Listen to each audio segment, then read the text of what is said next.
नमस्कार दोस्तों, मैं प्रतिमा नई कहानी के साथ। आज की कहानी के लिए टॉपिक मुझे मेरे बेटे ने दिया। टॉपिक है ब्लैक कलर की वैन हमारे घर के पास। तो मुझे कहानी उसी टॉपिक पर लिखनी थी। मैंने उस पर लिखी है और आपके सामने लाई हूँ। प्लीज़ कहानी सुनिए और बताइए कैसी है कहानी। कहानी कुछ ऐसी है। बात कल रात की है।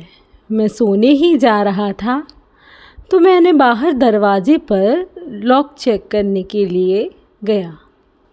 वहाँ मैंने एक ब्लैक कलर की वैन अपने पड़ोस वाले घर के बाहर खड़ी देखी। उस वैन को देखकर मेरे मन में कुछ आशंका सी हुई, क्योंकि ऐसी वैन आमतौर पर सड़कों पर तो नहीं देखी जाती। मूवीज़ या सीरियल्स में रॉबर्स या किडनैपर्स ही यूज़ करते हैं।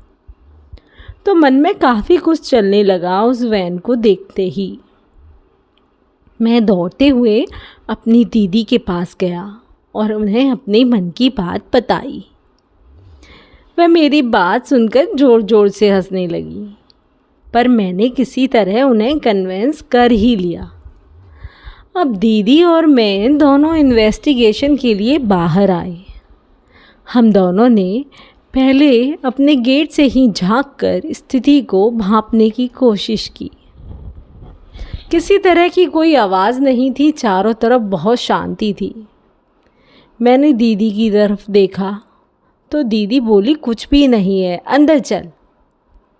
पर मैं नहीं माना और बोला, हो सकता है दीदी उन्हें हमारी ज़रूरत हो, और बहुत मासूम सा चेहरा बना लिया जिससे दीदी मना ना कर पाए। और क्या, दीदी ने हाँ कर दिया, वो मान गई। बोली, अच्छा चल। अच्छा रुक, गेट के पीछे एक डंडा रखा रहता है तो बंदरों को भगाने के लिए। तो दीदी ने वो डंडा हाथ में ले लिया और बोली, अब चल। हम दोनों ने एक दूसरे का हाथ पकड़ लिया। मैं डरा हुआ था और उनके घर की तरफ बढ़ने लगा। उनके घर का गेट खुला हुआ था तो मैंने कहा, इतनी रात को कौन गेट खुला छोड़ता है? श्श। दीदी ने मुझे चुप रहने का इशारा किया। हम दोनों एक दूसरे की तरफ आंखें बड़ी करके देखने लगे और दबे पांव धीरे धीरे अंदर की तरफ बढ़ने लगे। घर में सन्नाटा छाया हुआ था। शायद सब लोग सो गए थे, या फिर मैंने जो सोचा था वैसा ही कुछ था। तभी एक चीख सुनाई दी तो मैं दीदी के हाथ से डंडा लेकर अंदर की ओर दौड़ा और इतने ही आवाज़ सुनाई दी, happy birthday to you, happy birthday to you. आज आंटी का बर्थडे था और उनके भाई उन्हें सरप्राइज़ देने आए थे। मैंने दीदी की तरफ देखा, वो मुझे गुस्से से देख रही थी।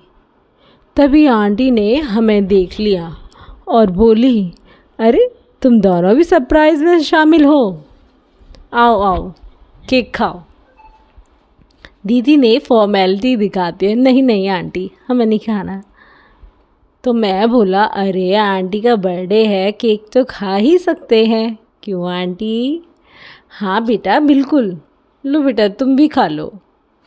केक खाकर हम आ गए घर और उसी डंडे को लेकर दीदी मेरे पीछे पीछे और मैं आगे आगे। बस आगे की कहानी ना सुने तो ही बेहतर है। कहानी बस यही थी। कहानी अगर पसंद आती है तो प्लीज़ कमेंट करके ज़रूर बताइएगा। और आप भी मुझे कोई सेंटेंस, कोई वर्ड, कोई वाक्य सेंड कर सकते हैं जिस पर मैं अगली कहानी आपको सुना सकती हूँ। Okay, bye bye.